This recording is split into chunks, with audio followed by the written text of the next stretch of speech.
Quem já pensou em abrir um negócio no Brasil, com certeza já se deparou com aquela sopa de letrinhas, né? LTDA, SA, Sociedade Simples. O que significa tudo isso? Bom, hoje a gente vai decodificar essas estruturas. O nosso objetivo aqui é entender passo a passo como transformar uma boa ideia em uma empresa de verdade, com identidade jurídica e tudo mais. Então, a gente tem aquela faísca, aquela ideia de negócio que parece genial. A vontade de empreender tá a mil. Mas e aí? Por onde começar? Qual é o primeiríssimo passo do ponto de vista legal para tirar isso do papel? É exatamente essa pergunta que a gente vai responder agora.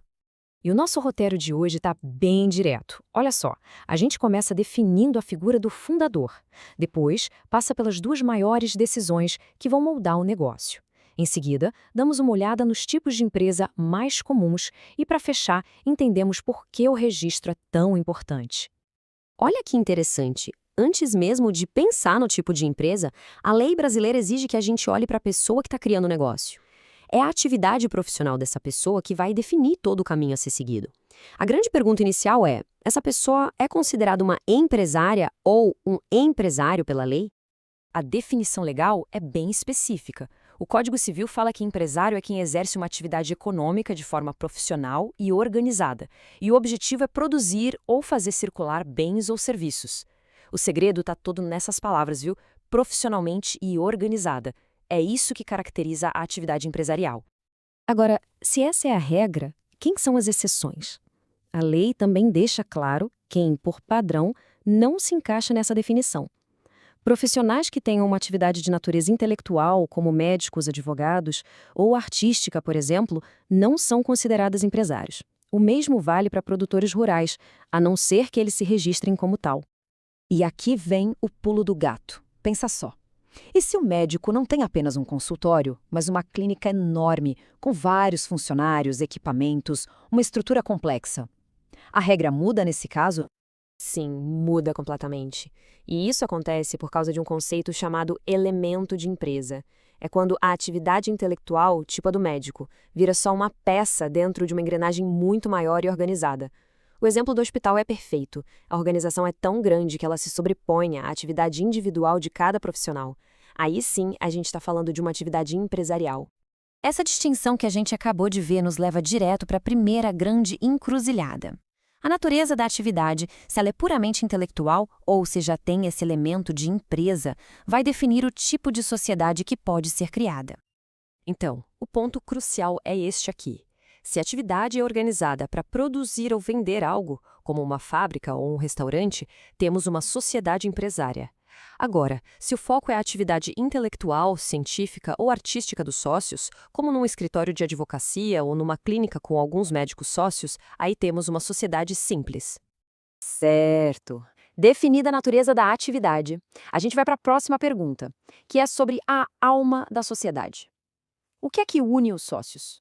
São as pessoas com suas habilidades específicas ou é o dinheiro que elas investem no negócio? Bom, de um lado, a gente tem a sociedade de pessoas. Ela é toda baseada na confiança e nas qualidades de cada sócio. É o famoso intuito personae, um termo em latim que significa em consideração àquela pessoa. Do outro lado, a gente tem a sociedade de capital, onde o que realmente importa é a grana, a contribuição financeira. A identidade do sócio, nesse caso, fica em segundo plano. E essa frase aqui, olha, ela resume perfeitamente a essência da sociedade de pessoas. A parceria existe por causa das habilidades daquele indivíduo. Se essa pessoa sai, a alma da sociedade pode ser totalmente afetada. Ok, já passamos pela teoria. Agora vamos ver como essas decisões todas se transformam nos tipos de empresa que a gente vê por aí todos os dias no Brasil. E aqui estão as duas gigantes, a Sociedade Limitada, a famosa LTDA, e a Sociedade Anônima, a SA. A LTDA é super flexível, ela pode ser tanto uma sociedade de pessoas quanto de capital. Já a SA é sempre de capital. Mas o ponto mais importante de todos, que é um grande atrativo, é que a responsabilidade dos sócios em ambas é limitada. Isso significa que o patrimônio pessoal fica protegido das dívidas da empresa. E só para ter uma ideia da importância da LTDA, olha esse número. Mais de 90% das empresas no Brasil adotam esse formato. É de longe a estrutura preferida dos empreendedores, justamente pela flexibilidade e pela proteção que ela oferece.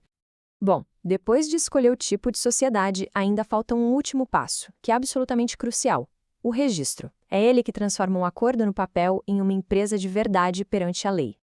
E olha, registro não é só burocracia, não. É o ato que dá vida à empresa como uma pessoa jurídica. É como se fosse a certidão de nascimento dela. A partir do registro, a empresa passa a ter seus próprios direitos, obrigações e patrimônio, tudo separado dos sócios. O processo é bem lógico. Primeiro, se escreve o documento que vai reger a sociedade, o contrato social. Segundo, esse documento é levado para o registro no órgão certo, que normalmente é a junta comercial. E terceiro, pronto, a empresa agora existe legalmente, ela foi personificada. E a diferença entre ter ou não ter registro é gigantesca. Uma empresa registrada atua em nome próprio. Já uma parceria sem registro, que a gente chama de sociedade de fato, não tem essa proteção. Nela, as obrigações e dívidas caem direto no colo dos sócios de forma ilimitada, ou seja, o patrimônio pessoal de cada um fica em risco. Resumindo, então, os pontos-chave. Tudo começa definindo o fundador. Depois, a gente analisa a atividade. Em seguida, o que une os sócios.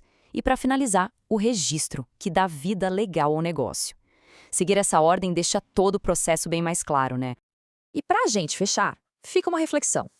Nesse mundo de hoje, com trabalho remoto, startups globais, colaborações digitais, será que essas estruturas de empresa que foram criadas em outra era ainda são as mais adequadas?